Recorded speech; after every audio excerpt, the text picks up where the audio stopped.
In this video, we'll discuss the facial features on JD Vance that point to a likely discerning and critical nature, as well as the markers that point to a capacity for endurance. Enjoy. Hey everybody, welcome back to another face reading today. I'm at a park with my wife and daughter, so if there's a bit of background noise, that's what it is today.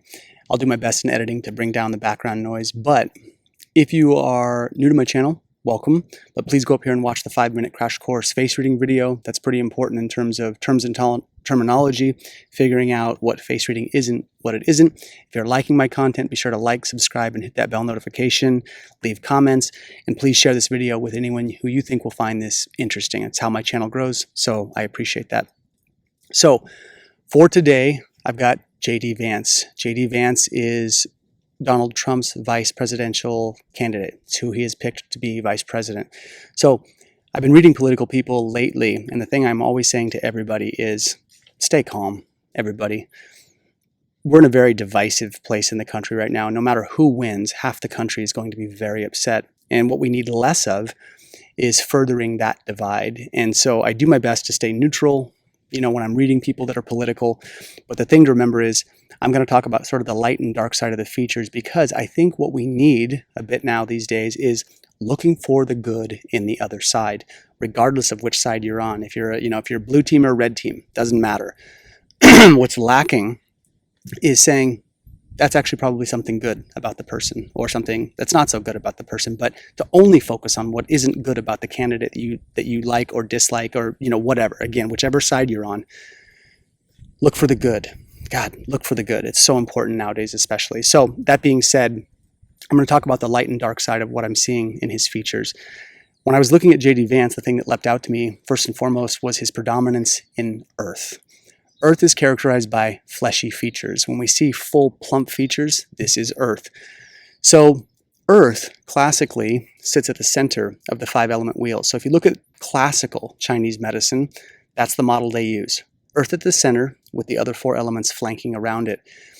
In traditional Chinese medicine, which is the modern traditional Chinese medicine that's taught here in the West, what I learned, I had to actually study classical separately.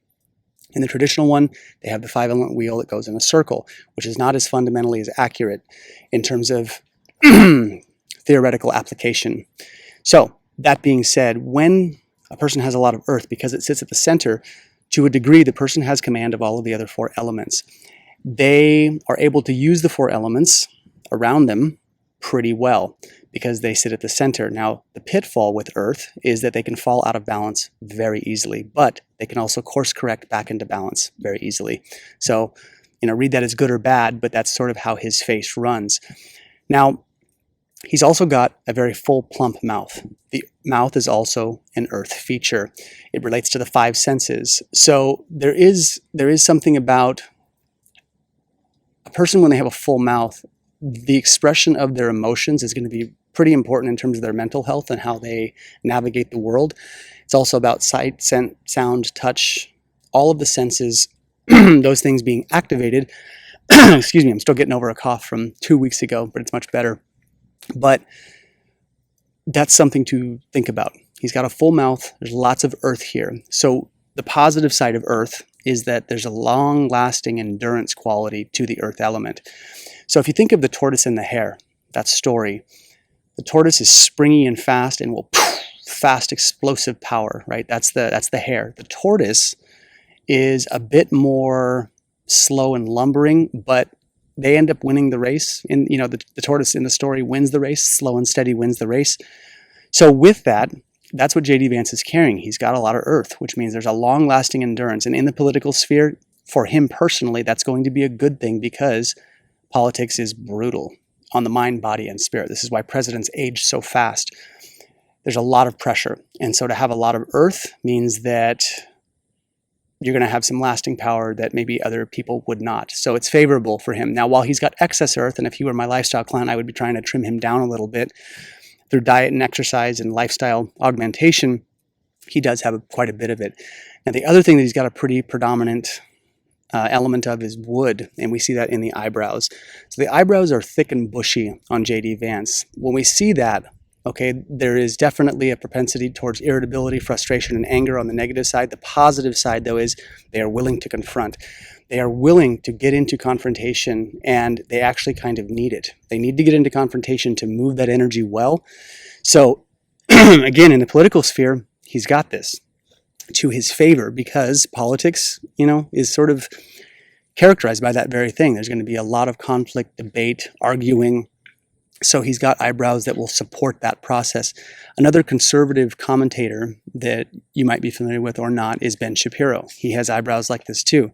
Now, whether you love that man or hate that man, he can argue a point, and he's very good at it. He's one of the best debaters I've ever seen. And there can be pitfalls to being overly logical and critical, but again, this is just another face with those kinds of eyebrows that's worth noting. So the other thing, when I was looking at JD Vance, is his shen. It's how it comes out. And I can tell by looking at his shen is going to make some people very nervous. People that, are on the other side of the political aisle, because there's kind of a squinty intensity that comes with his eyes. They're also medium-sized eyes, medium to small. So if we think of the eyes as a portal or gateway or entry into the consciousness of a person, the bigger the eyes, the more open they are, the more that door is open in terms of accessibility. When the eyes start to shrink a bit, the person will naturally play their cards a bit closer to their chest usually. They're going to hold them, not share all the details, not overshare, and that's actually to their benefit for his face in personally. If he were to do that, to share excessively, it would actually be depleting for him. So again, in the political sphere where information is compartmentalized and things can be kind of contained, that will probably play to his favor in terms of him being in this sphere. Because when we're looking at a face, it's also what's the geography in their life that they're playing into. So he's well equipped for politics, at least from a facial perspective. He's got that. Now,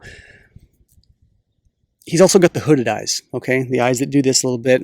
There's kind of a hidden quality. So I've seen in the comments, women have made these comments, on these dating sites when I'm seeing men, all these hooded eyes, and people are kind of put off by that. And I think there's an inherent reading of hooded eyes as bad. It can be bad on a person, it can be good on a person. It's how the shen or the spirit expresses through that. But the propensity is, the dark side is to hide and white lie a little bit, excuse me, and to keep things kind of hidden to a certain degree. Now, the light side is that those eyes can actually provide a lot of protection, especially if you're in a political sphere, right? You're going to be bombarded. There's a lot of fire that you're going to take in terms of shielding yourself from all of the things that come with politics. So again, he's got a face equipped to kind of go to battle in the political sphere. So again, for his face, his life terrain, what he's doing, it does fit. Now, when I was looking at his forehead, this also stood out to me. He's got something called Skeptic Lines. So I haven't talked about this much, but I have these lines as well too. So you can see them right there. These little lines right there. I did not always used to have these. These have formed in the last, I would say, 7, 8, 10 years, give or take. He's got these as well, and he's younger. I'm 42. I know JD Vance is younger than I am. So the skeptic lines doesn't mean you're blindly skeptic to everything, but what it means is there's definitely a discerning quality. The person is not going to swallow the story that they're told first. They're going to need to dig, listen, discern, and unearth different talking points to come to a conclusion. So he's got these. Now, I was less skeptical and discerning in my 20s. So I was a lot more of an open book. I was more into the new age woo-woo stuff to a certain degree. I lived in Santa Cruz, California, and I've lived in places where that is prominent. And I would say over the years, my bullshit meter got better, because there is bullshit in any sphere that we're in. And I've become more discerning, and I don't swallow the first thing I hear right out of the gates. So that being said, he does have these lines. It all points to that discernment and that squinty-eyed countenance that is his eyes hold. And how the spirit comes out is that that person is going to be critical. They're going to be looking around and kind of discerning and figuring out and doing that. In terms of congruency with Donald Trump's face, you're going to see this as well. Trump has the kind of squinty-eyed countenance. So you want to think of the eyes as a laser beam that project out and also receive in. So open eyes are a bit more receptive in taking things in and introspection and reflecting. When the eyes squint, that aperture, that lens kind of points out, and there's a little bit more of an externalization. That's not necessarily good or bad, but there can be pitfalls on both of those, right? Overly big and overly squinty. But in terms of congruency, Trump picking him, they have some similar features, and that's technically good for them at a personality level, because we actually we actually get to a place when we're hanging out with people, you might find that people that you really resonate with, you're going to have features that are similar. So people have called JD Vance mini Trump. He's going to be a yes man, who knows, in the end. But there is some congruency between their features, which is technically good for the both of them. Now, when I looked at his public persona, natural face, and inner persona, this is the best one I could get. I don't like to do smiles. If I can get a stoic face, that's better. But this is what it is. So his public persona, I would say, is a little bit narrower and a little more penetrating. So his public persona, that's the image that like people are going to see when they look at him. They're going to see that face, and that's the face that's a bit more penetrating and a bit more maybe abrasive in terms of the public perception. His inner persona, though, is a bit wider and a bit softer. So, at least according to face reading theory, while you might think JD Vance has a harder exterior and things that you might have a certain perception, if you were to get to know him interpersonally, you might see he's a bit more open and a bit softer than you might actually think. Again, I don't know the man, but I'm just sharing the theory as it's stated in the text and whatnot. So, with all that being said, the last little piece I'll talk about is facial hair. So, facial hair, how we groom our face, how we present it, the haircut we keep, these are all subconscious markers about things that we're trying to do to accentuate our face, maybe subdue certain things. But broadly speaking, the more facial hair a man has, the more yang they're calling upon, and the more yang they technically are exuding to the external world. I think this is beneficial for JD Vance because if you look at him without facial hair, he's a lot softer and more baby-faced in his appearance, and that's not necessarily conducive in terms of taking the firestorm that comes with politics. And the facial hair gives him a bit more wood. It kind of defines the jawline. So I think that's probably him calling upon more of that long-lasting power, grit, and determination, right? This is all subconscious markers. How much does it actually impact? Who knows?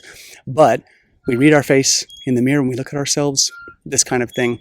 So these are the thoughts and the things that I noticed about JD Vance. If you've got questions, comments, please put them below. And as always, thanks for your time.